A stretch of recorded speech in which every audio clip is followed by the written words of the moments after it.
Hey folks, man, this is Monk, and we are back with another episode of Classes of Cinematics, and I'm joined as always my co-host. We got Bobby Blockbuster. Yo, yo, yo! Yeah, and before we get started, I just want to say happy birthday to Pam Grier, film legend, icon. You know, that's why I had to switch the poster up. It is her birthday. I didn't know she was Gemini, but I just want to take a moment to give some appreciation for her, for what she's done for film in general. Absolutely. And also being a woman in film, you know, giving us characters to root for, you know what I'm saying? And just being an overall awesome person, even on the social medias, man. She's a great follow on Instagram, you know, Twitter and stuff. She's real active and she's, you know, steadily working, man. Shout out, go check out Them the Scare. If you haven't seen that, she's in that doing cool stuff, man, you know. Couldn't have said it better myself. We will let me start talking about Pam Grier. That's all we're gonna talk about. We won't even talk about a movie. So, you know, happy birthday, Pam Grier. So today, folks, we got a film, The Guyver from 1991. We're going to talk about this film. And I got to give you a warning. This might be the worst film I've seen that we've covered on this show. And I remember seeing part 2 and I thought I conflated the two. And I was like, that was kind of cool. So watch this for the first time and oof. And it's crazy. It does have a cult following, man. Some of you guys like schlocky crap.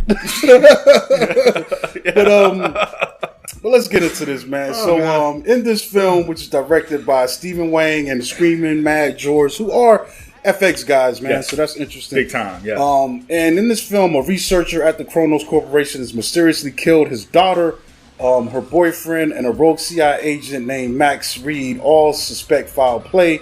Sean discovers a top secret suit of Cronos armor called the Guyver, which fuses to his body when he tries it on, turning him into a supremely powerful cyborg. Cronos' evil CEO, Fulton, is enraged and sends a crew of mutant alien monsters to get the Guyver back. This is based on an anime series. It's starring Mark Hamill as Max Reed. Our main guy is going to be Jack Armstrong, who plays Sean Baker. We also get Vivian Wu, who plays Mitsuki Sagawa, who is the scientist's daughter, you know, who steals the armor, because he steals armor because he doesn't want it to get in bad hands. Yeah. We also got Jimmy Walker in this thing. Jeffrey Combs, Spice Williams Crosby, David Gale, who plays our evil Fulton guy, Linnea Quigley. William E. Pugh has a slight role in this, and also Michael Berryman. You've seen this guy in everything. He just has that face. He plays a goon a lot, man. You know, in these type of. He's good at gooning. Good at gooning.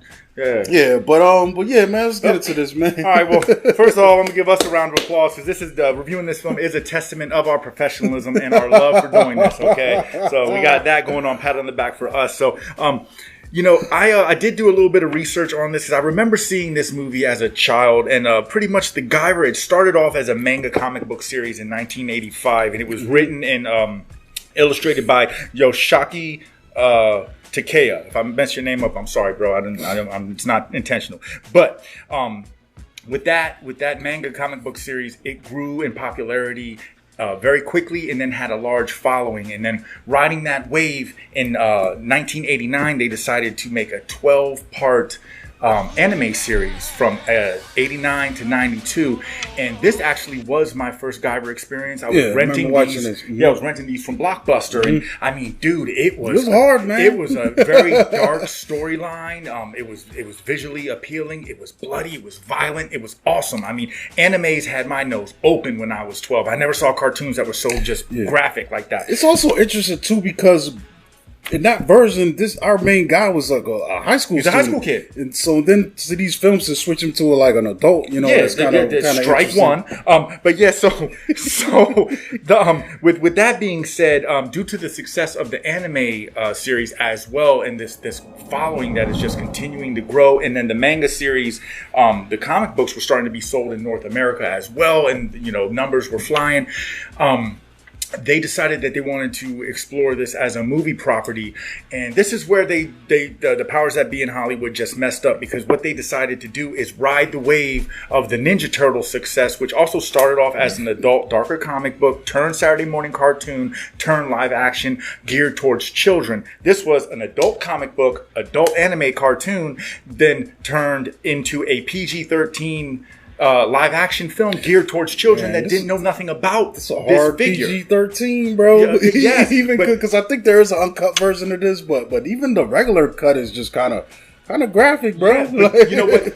This film, I feel, personal opinion, it would have been a little more successful if it would have been the hard rated R creature feature that it was supposed to be, because the creature element is, you know, the driving force, not just on the bad side, but on the good side with the zoonoids. That was a crazy idea to do that, because even with The Crow, which is addressed adult material as a comic book, they kept the same ideology going into a you know, the film version, which makes this thing, man, the way this thing comes together, it kind of pisses me off, because like this could have been something good. You know, yes, but the way they approached it, I think handicapped the material and handicapped its chance to do good, and handicapped its chance to be good. Yes. You know, and this is a prime example of what happens when you take a property that, you know, has a large following and you stray away from the source material in such a way. Because what this movie did ultimately is divide the fans. There were the fans that knew all about it and were like, man, this is trash. This is not anything like what it's supposed to be. And those that,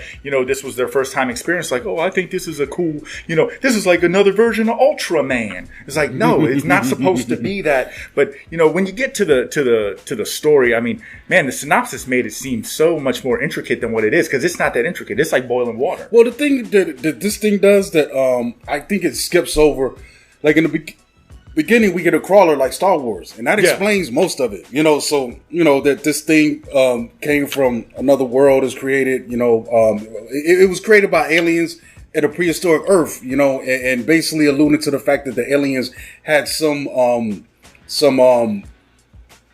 influence in our development as humans and species and stuff like that. So this is a leftover from that, and we missed the part. We don't even see that. We see the scientists on the run. The scientist has discovered that, you know, an evil corporation has discovered it, but he knows how dangerous it can be in the wrong hands, which is why he steals it, and that's when this film starts off. It starts with the monster element. Like, before we really dive into the good guy, I like that they show us, you know, when the goons got the scientists, you know, kind of circled up, they're like, give us the Guyver, and you're about to flex on him. He transforms into what looks kind of like a creature of the Black Lagoon in a sense, and so we see straight rip-off, man. And we see right off rip, you know, that these zoonoids, they can transform, and they you know, they're monsters. They do monster things, and what they're capable of doing. And then we see our head monster Lisker, played by what was his name, the weird looking guy, Michael Berryman. You know, we see him transform and, you know, kind of put in work on that note as well. So by establishing that, you know, we know that there is this monstrous presence and that someone needs to come and save the day. We just don't know who it's going to be and how it's going to happen. Yeah, I mean, I don't know, man. Like, that's the gist of it. You know, our scientist gets killed by these monsters. Our hero finds the thing, and, you know, it diffuses to him, and he goes on a run.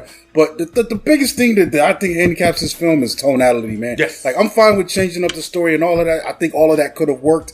But approaching this thing is I think it's still an R-rated thing with the action, man. Maybe the cuts they did, but, like, the stuff they're doing. But the tone, it feels like a silly Saturday morning cartoon energy. And it just throws me out. And it's bad because none of your actors are turning in great performances. And maybe these guys are special effects guys. Maybe if you got a competent director who took this thing with, like, this could be great, and channeled that into these, you know, look, like the dialogue isn't that complicated. None of this shit. So just do it in a competent way to make it believable. But everyone's just like, we're going to kill you. And then kind of like, even the bad guys. And like you said, oh my God, not just the tonality and the flow is bad, but the dialogue and the banter. I mean, you got Jimmy Walker doing the 90s cliche. Everything. He speaks in rap. He speaks in rap. He's rap. He turns into a monster. And starts rapping. You know what pisses me off the most? He has on an Oakland Raiders jacket. And I'm like, bro, why are you doing this whack stuff in Raiders gear, you don't man? do that. You know, someone need to fire out his face for that. Every moment this thing has a chance to be good. Even when we meet our first character, main guy, in his dojo, it's just stupid. It's just like, see, man, we were talking earlier. I think there's a certain audience, part of the audience, the cult audience, that likes this kind of half-assed, and it pisses me off, bro. Like I love a film that's so bad that it's good, right?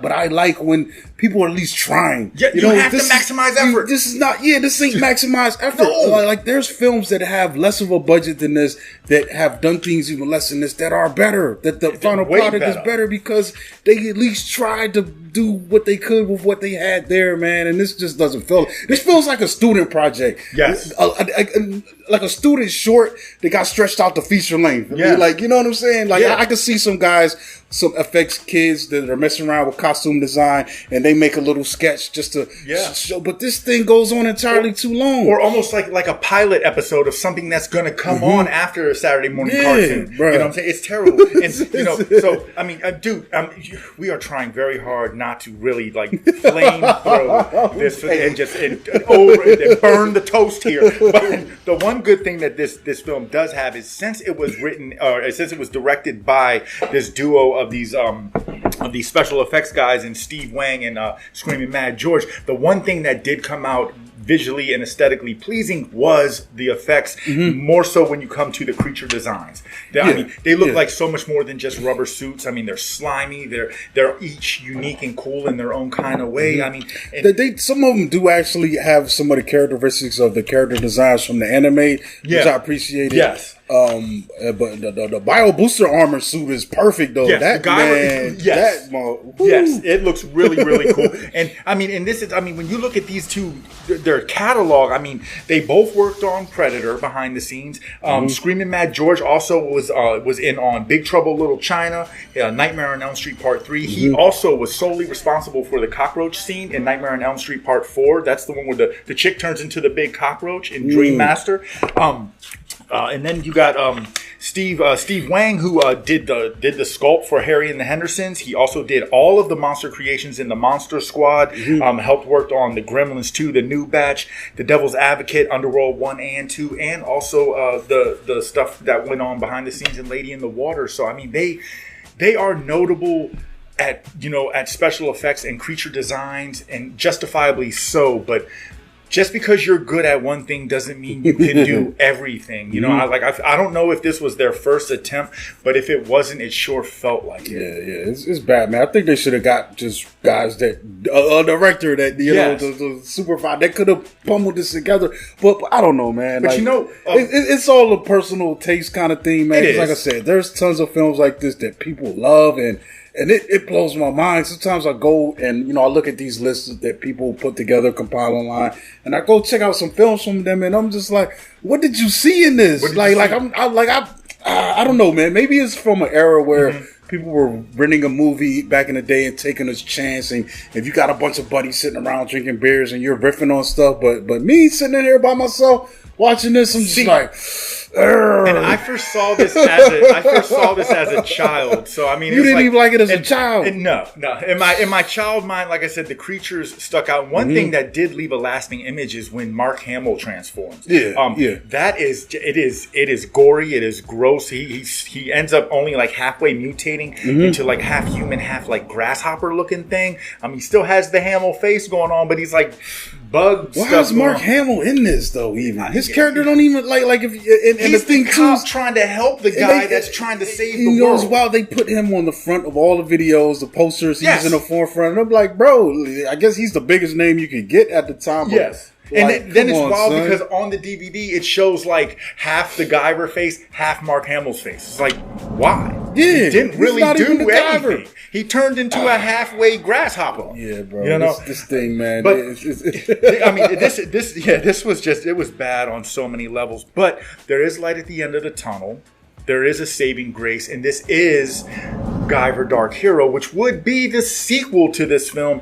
And first things first, when it comes to the storyline, it goes back to the source material.